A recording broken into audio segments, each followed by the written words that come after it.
You were constantly afraid. You were afraid because you saw so much death around you. You were surrounded by death. When each day dawned, you didn't know whether you would be there when the sun set that day. It wiped out entire families from the time that the day began in the morning to bedtime at night. There wasn't any single soul left. William Sardo, Washington, D.C. The Philadelphia city government was by now non-functional. Wealthy Philadelphia families appealed to the federal government for help, but there was no help to send. Cities all across America were buckling beneath the weight of the epidemic, and the federal government was busy managing the outbreak on military bases and among troops in Europe. With the city government failing to act, the women of elite Philadelphia families, many of the same who had organized the Liberty Loan Parade, banded together to start outreach efforts. They gathered together civic leaders from across the city to start planning. They set up a special hotline to answer questions about the flu, but had a hard time keeping it staffed because so many employees were sick.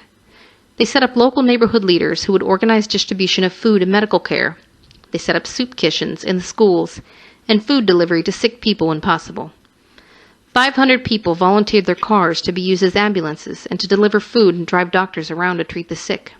However, there was a desperate need for more volunteers, and most people were too afraid to get involved. Leaders begged for more help, but people turned away. The fabric of society began to break down. City leaders who hadn't bothered to attend meetings of the outreach effort finally got involved. They seized the city's emergency fund to pay for supplies and pay health workers. They opened additional morgues and sent out policemen to try and clear the piled-up bodies. Like the ancient plagues, people carried their dead out to the streets. There, the bodies were loaded onto open trucks or horse-drawn wagons. There were no coffins, so they stacked them one on top of the other. Also, like in the days of the plague, they stopped trying to bury people individually and began digging mass graves where hundreds of bodies were dumped in. The city used construction equipment to dig long trenches and push the bodies in. Someone would stand by the trench, say a prayer, and then the steam shovels would push dirt over the piles of bodies. By late October, the epidemic was finally beginning to loosen its death grip on the city. In its aftermath, it left a death toll of 13,000. It also left thousands of orphaned children, a shortage of food and goods, and a stalled city that had to slowly grind its most basic services back into motion.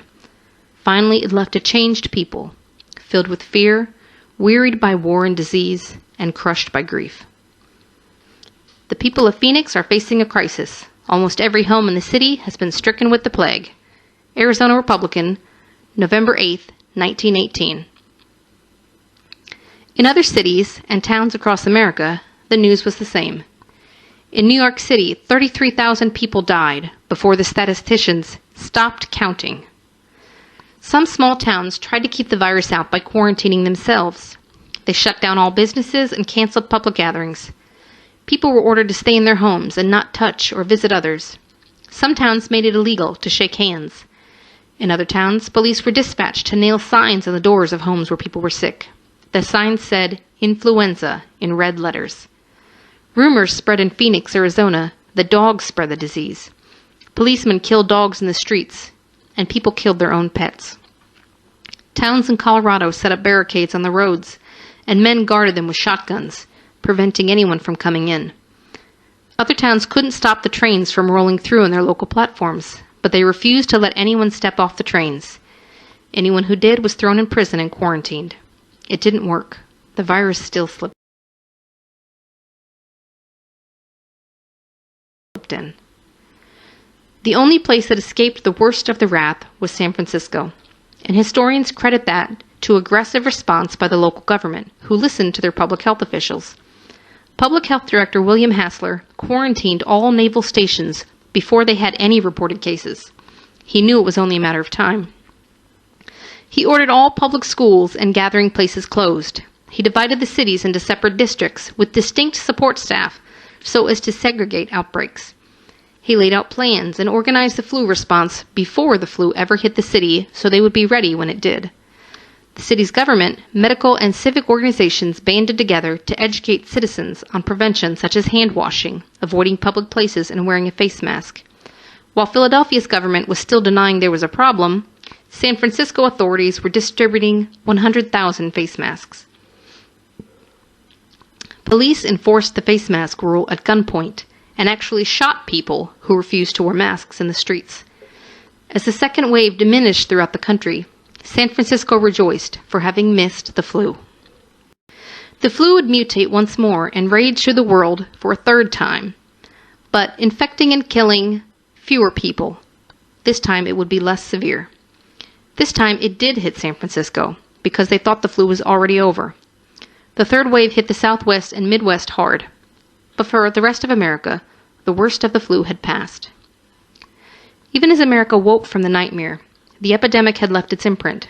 Right at the height of harvest time, farmers had been too sick to farm, and workers didn't show up to gather the food in.